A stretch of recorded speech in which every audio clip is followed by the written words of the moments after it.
Illinois Stories is brought to you by the Corporation for Public Broadcasting, Illinois Arts Council Agency, and by the supportive viewers like you. Thank you.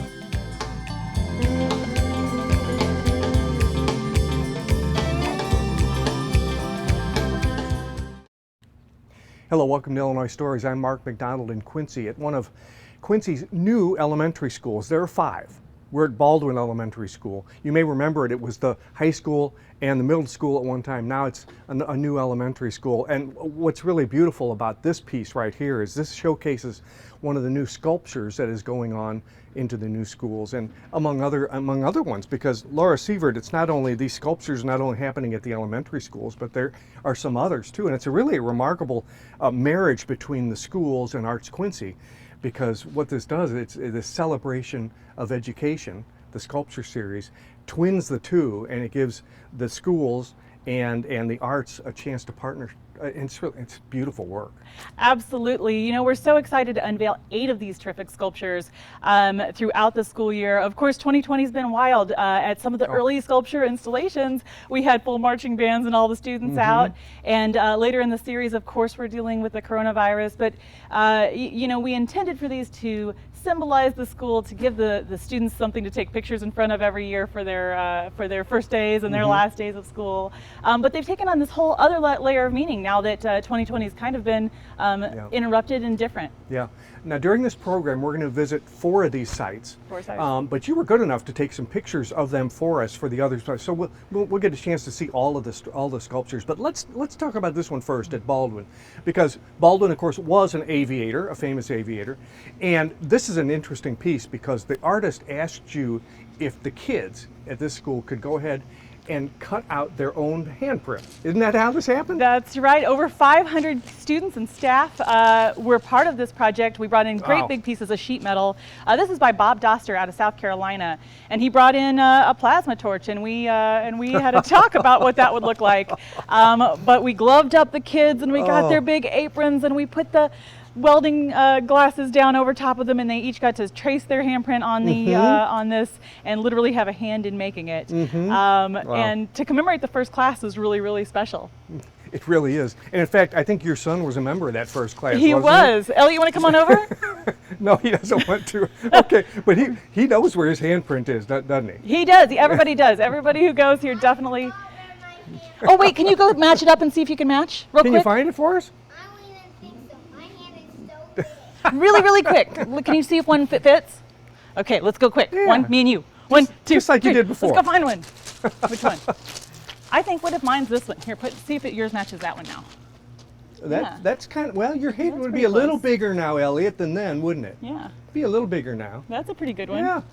Oh, that's fascinating. Thank you. Hey, you know, within sight here, over at the high school, there's another sculpture already been placed there, and that was a big day, wasn't it? That was a great day. The marching band came out and we installed this piece. Our sculptor, Dan Perry, out of Cedar Falls, Iowa, said he never quite had the audience. But the buy-in at the school is so high. I mean, the foundation who's funded it, my entire board of directors and people involved in the arts community were there, and of course the students. It sits right outside the art room. It's a big blue torch for the Blue Devils, and it's even lit at night. So really gorgeous. And we enjoyed seeing class of 2020, who missed a graduation ceremony, take their... I know, that's so sad. Absolutely. Yeah. But all the graduation pictures are right in front of that sculpture. Yeah. So it's already become symbolic of the entire program there. Okay. 8 sculptures, that's not cheap. How did all this happen? You know, this is a partnership between Arts Quincy and the Mormon Foundation, as well as the Quincy Public Schools and the Quincy Catholic Schools. So it took all of those partners working together to really make it happen. We had a great construction crew that worked with us to keep the costs low for the installation and the concrete. I learned a lot about rebar during the process. Oh, yeah, yeah. We even had an architecture firm doing some of the plans for us as a donation. So it really takes a lot of people. It took some great funding too, but this is probably the largest single investment in public art in Quincy's history. It certainly has the longevity to be here long after we're all gone.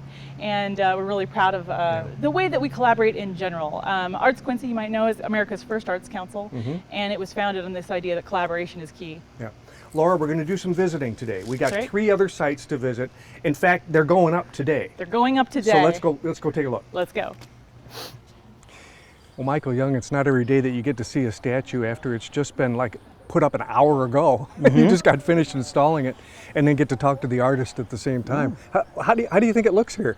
I think it looks great. I think it's a perfect spot. I think I'm glad it's up in the air a bit. Yeah, actually, you didn't actually know that was going to happen because oftentimes you put it on a pad, right? Yeah. And that was a little bit of a trick with the rig that I brought to set it up was just like an inch too short. But we got it up there with a little bit of Iwo Jima effort. You know, That's right. Hoist that flag, huh? All hands on deck kind of thing. It's kind of, people probably don't really think about this, but as a sculptor, you also have to be somewhat of a mechanic because all of this stuff has to fit together, and you got to be able to install it, right? Yeah, and you're combining things like just making sure it's gonna. You're engineering as well. You have to like almost over-engineer everything. Just so, I mean, this has a whole skeleton inside of 3-inch steel tube, stainless steel tubing, so that it could stand on its own. And then it's all 1/8 inch and 1/4 inch 3/16 stainless steel welded all the way around. Is that right? So the exterior, what we're looking at, is stainless steel. Yeah. And it's on a frame. Of stainless steel. Of stainless steel. Yeah. Okay. Now, how did you get that finish? Now that's from a grinder with a pad, a spinning grinder disc. Well, that gives it so much texture. You know. Yeah. Now, this piece, what's it called, by the way? It's called, right now it's called Birds of a Feather, but it may change for the school. Yeah, if Lincoln Douglas wants to change the name, they own it now, and they can change the name of it if they want to, huh? Okay. It has a history, though, because this wasn't made just for this project. No, it was made just in general along the theme of birds and wings. I have a lot of wings and birds in my repertoires, and things that look like leaves. I have some things that look like birds or leaves or trees or whatever, sort of. They're meant to be somewhat abstract. This one was a lot more literal than some of my other pieces. And where was it before this? It was in Peoria for the Arts Walk. And then you found out that they were looking for something with this sort of theme, and you entered a competition for it. A competition, yeah. And they bought it. Yeah, that's what I think. That there's a home for every piece, and sometimes you just have to go ahead and make them and build it, and they will come. Yeah. Now I'm looking at this. It's not a pad at this base, this big base that they gave you to put this on. It looks like it would be a trick to get that to stay on there. How'd you do that?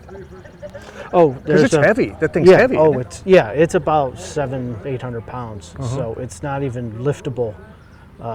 It's not like we could have picked it up and set it there. So I used a 1-ton crane. But the thing I do first is I put a template down. And this orients where the holes are in the corner. Actually, it was meant to have it facing the other way, but when we got it up there, I turned it because I like it this way. You like it this way? I do too. Looks a lot better because you got the sky behind and it faces the street better. So you put this on top of the base. Put this on the top and then drill through with a hammer drill, big deep holes, and there's stainless steel nuts welded in each corner. 5/8 inch stainless steel nuts, and then 5/8 inch stainless steel threaded rod, 5 inches, and then what you do is we got the piece up there, and then squirt this epoxy cement anchoring adhesive in there, and then you just work it in, and the piece just drops in there. And it's good to go.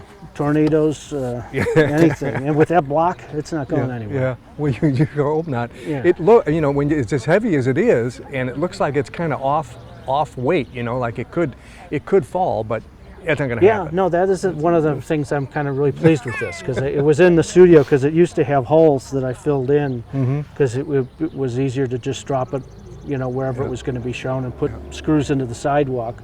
But I think on a permanent installation, it's much cleaner to not have to look at nuts, because all of a sudden you're thinking the nuts and bolts and the hardware. I agree. And the way the birds meld together, that just makes sense. Yeah, They do. And I mean, this was based on a little model. I make small models Mm-hmm. just to scale, and typically what I do is I make models of pieces, small pieces, and then depending on how big I want to make it, I make a scale ruler for it. You know, so I have a whole little like a coffee can full of these wooden sticks Mm-hmm. with different amounts. You know, some of it's like 5/8 to an inch. You know, or 5/8 of an inch equals a foot. Sometimes Yeah. it's an inch and a quarter equals a foot. Strange numbers, but just I'd rather work on the piece and not think of the scale. Yeah. Some artists will make pieces to scale.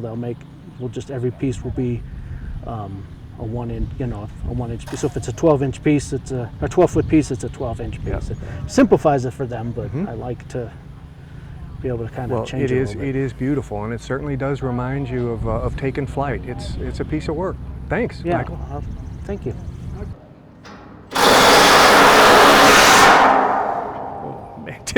Tim, you have to be able to be an engineer and a sculptor and a builder. You have to do a lot of stuff, don't you, to get yeah, one? you kind of got a little bit of everything. As we get here, you're just now finishing up. You got it balanced, right? You feel good about the balance, but you still have to shore it up, right?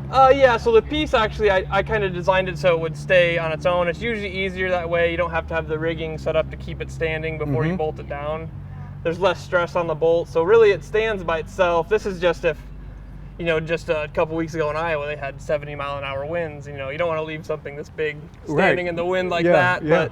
But the bolts are just, it's safer, obviously, but you usually have them bolted down so it can't get knocked over. Okay, we're at the Rooney School, and Rooney was she was an early physician, one of the first female physician in Illinois. So tell us about how this contributes to that story.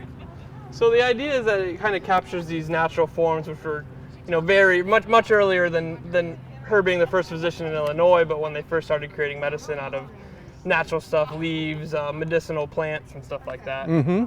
So these are 3 leaves joined, and they would sort of be tossed up, ready to be mashed into some kind of a serum or something. Huh? I'm not, I can't go as far into the scientific part of it, but the idea of the natural world being used to humans' benefit, it kind of, within my public artwork, I kind of touch on this human in nature interaction to where, these kind of machine-styled leaves kind of touch on like how we alter and control things that we find in the world, but as well as respect and immortalize, structures like leaves. Are the leaves made out of stainless? Yep, the leaves are stainless steel. Is there anything supporting them? Is there an infrastructure, or are they just what we see? Nope, they're just boxed in there. They're completely hollow, welded on the sides, then cleaned up, so arguably you don't make it look like it's welded for the most part. And then you had the pipes, I guess, curved so that you could use them the way you're using them So I actually over-ordered quite a bit, so I have a bunch more tubes that I couldn't keep putting tube after tube up here. I have a feeling that you're going to need them in some future work anyway. Yeah, I'll use them again, or I'll make a sculpture just using those if I'd like to. They kind of lend themselves to being grass-like, kind of whimsical feelings. It's very big. It looks to me like it's probably something like 13 to 15 feet high. Yeah, it's just shy of 13 feet. Yeah. Is most of your work big like this? Yeah, some of it kind of gets down. It's usually bigger than, say, me, bigger than 6 feet. Usually I try to shoot for something that's a little bit more placemaking, 8 feet, 10 feet. I've made kind of a different amount of sizes. Yeah. This is, when you say your other public art, you have art in public places. You're from Iowa, right, originally? Yep. Yeah. So you have some back there? So I guess in regards to this piece, this is my first permanent piece that was commissioned to be made for this space. Congratulations! Yeah, Isn't that great? Yeah. And so the other pieces have been purchased by cities out of rotating shows. You see, year-long, 2-year-long shows that they kind of rent your piece, so to speak. They pay you a little bit, and they kind of just show it off in their park. And then typically a city will come by, or sometimes private collectors, but generally speaking, you don't see big sculptures in people's front yards. Yeah. They might buy it and donate it to a city. Yeah. It gives you a chance to be seen, though. Your work gets seen Yep, and by a lot of people that are great. visiting. Yeah. And in this case, hundreds will go by it every day. Now they'll be little kids. They may not know what they're looking at, but they all. That's right. They're all going by. Yeah, I kind of like the idea of this this public interaction. How long did it take you to put this up today? Today, getting it to this point, I got a few more bolts to put in and a couple touch-ups, but no more than 30 minutes to get it off the trailer and set it up. Wow. Well, that's really one. I would have thought you'd been here at daybreak putting this thing up, because it just looks like it would one be big piece. It is one big piece, huh? It's Yeah. all, it came, it's welded together in little Yeah. spots that kind of hide themselves with the paint. Uh-huh. Yep. And I built this in my last semester of grad school, so it was a lot of busy up in Madison during the week and then coming home on the weekends. Yeah. Well, it all paid off because you found out yesterday that you've been hired at Northern Illinois University as an instructor, right? Northern Iowa. Yeah. Yep. So congratulations. I appreciate Big it. couple of days for you. Yeah, Yeah. it's been a couple weeks. Yeah. Terrific. Thank you. Yeah.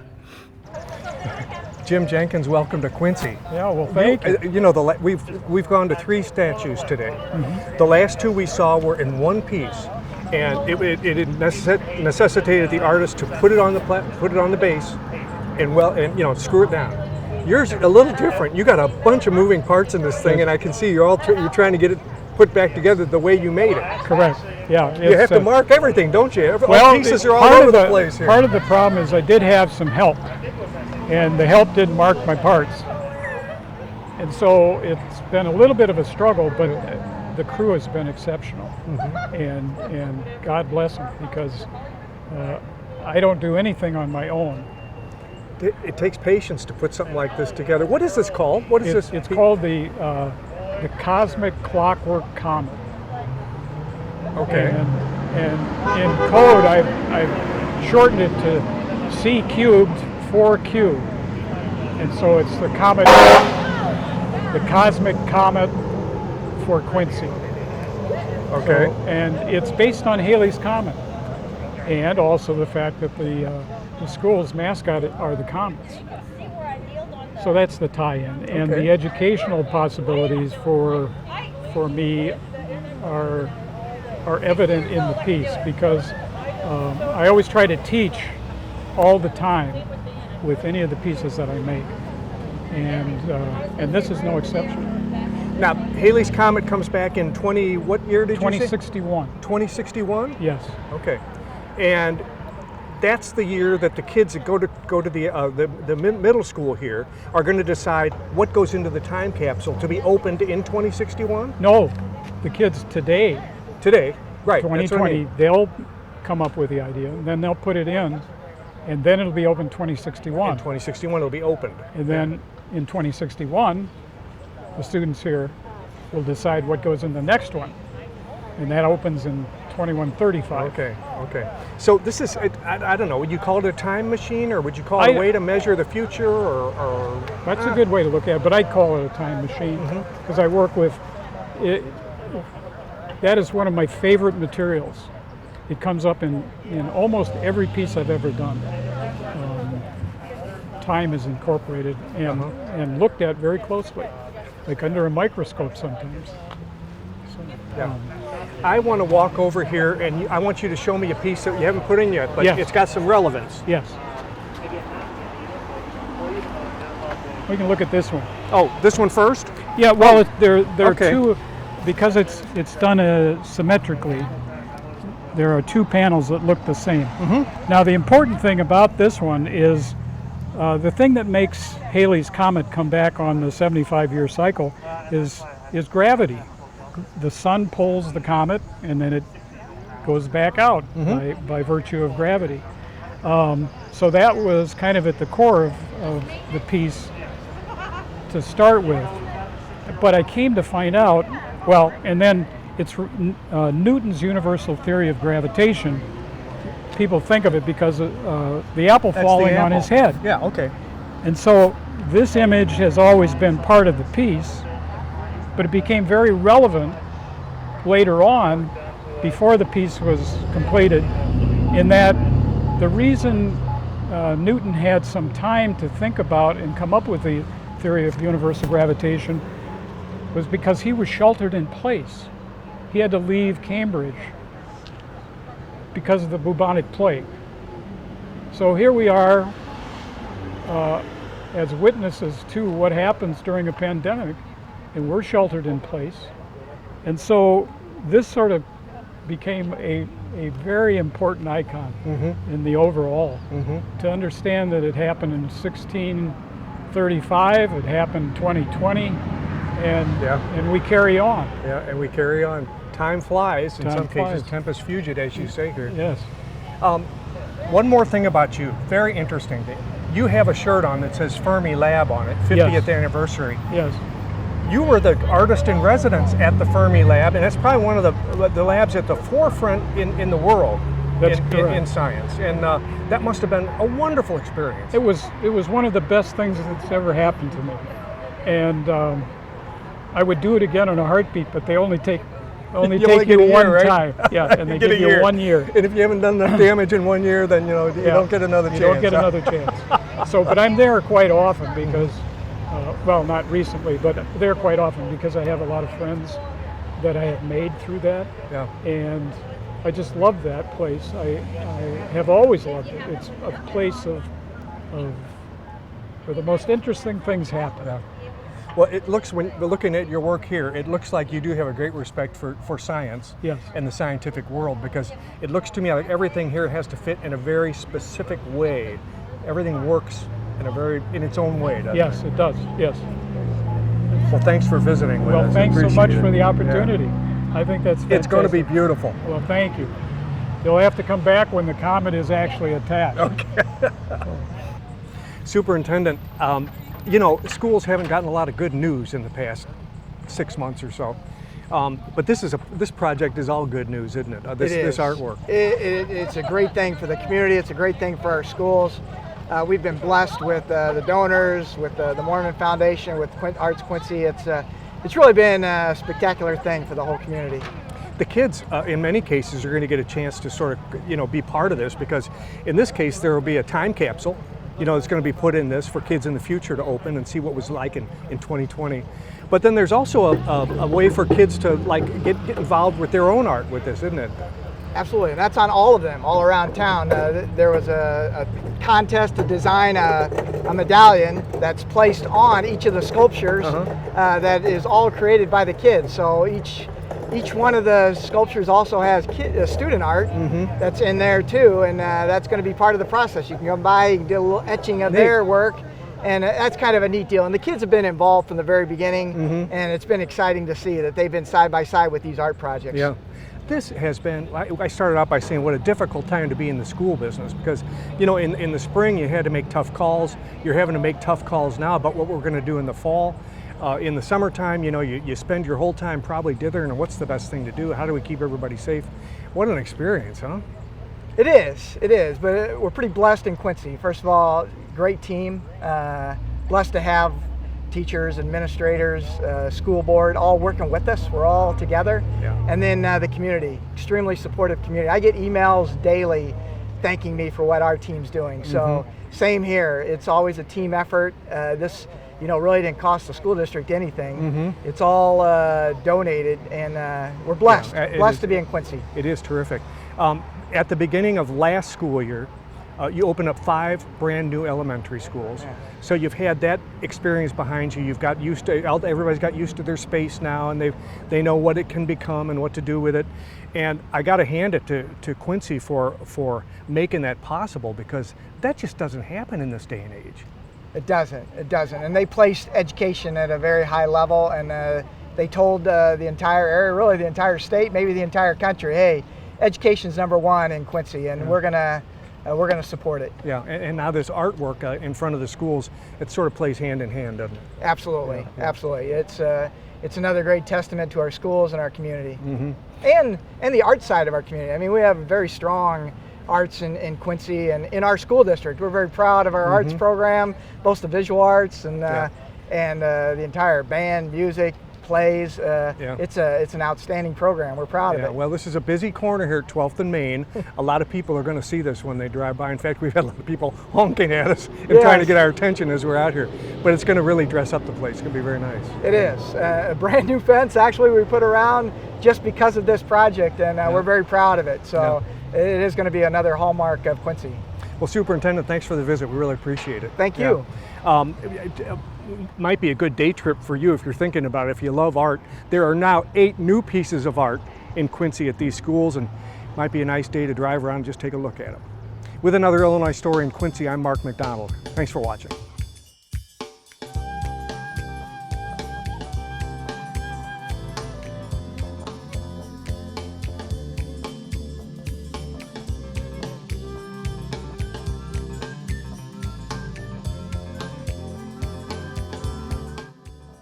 Illinois Stories is brought to you by the Corporation for Public Broadcasting, Illinois Arts Council Agency, and by the support of viewers like you. Thank you.